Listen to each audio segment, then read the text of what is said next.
Allama İbn Sirin rahmetullahi aleyhi aytat, usul 7 ayattın tasirinden bale kıyınçılıktın bağır Allah'ın hükmünden ketet.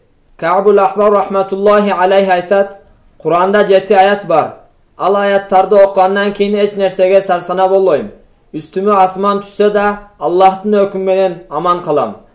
Ali radıyallahu anhu aytat, kimde usul 7 ayattı daima ertemenen keçinde okup жүрse, Allah Taala al insandı dünyanın kıyınçılıklarından cana düşmanlarının jamandığından saktap koyot.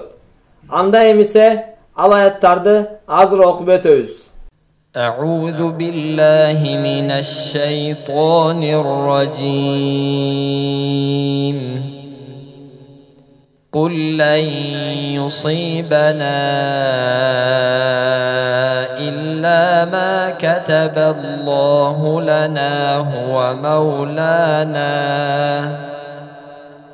وَعَلَى اللَّهِ فَلْيَتَوَكَّلِ الْمُؤْمِنُونَ وَإِنْ يَمْسَسْكَ اللَّهُ بِضُرٍّ فلا كاشف له إلا هو وإن يردك بخير فلا راد لفضله يصيب به من يشاء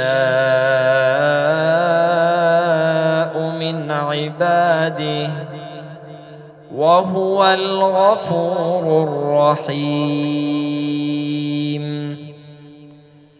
وما من دابة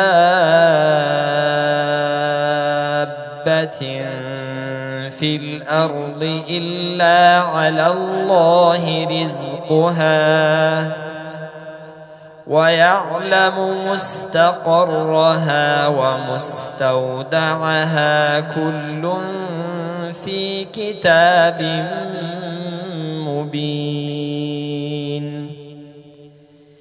إني توكلت على الله ربي وربكم ما من دابة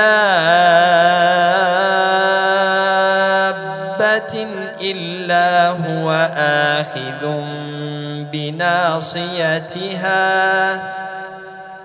إن ربي على صراط مستقيم وكأي من دابة لا تحمل رزقها الله يرزقها وإياكم وهو السميع العليم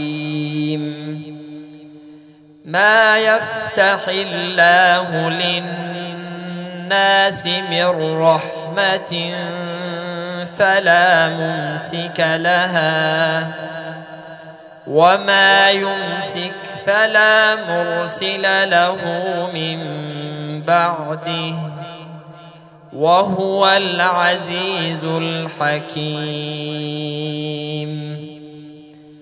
ولئن سألتهم من خلق السماوات والأرض ليقولن الله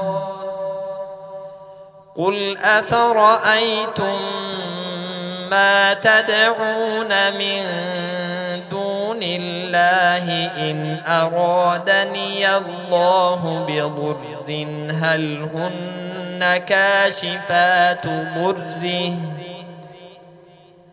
أو أرادني برحمة هل هن ممسكات رحمته قل حسبي الله عليه يتوكل المتوكلون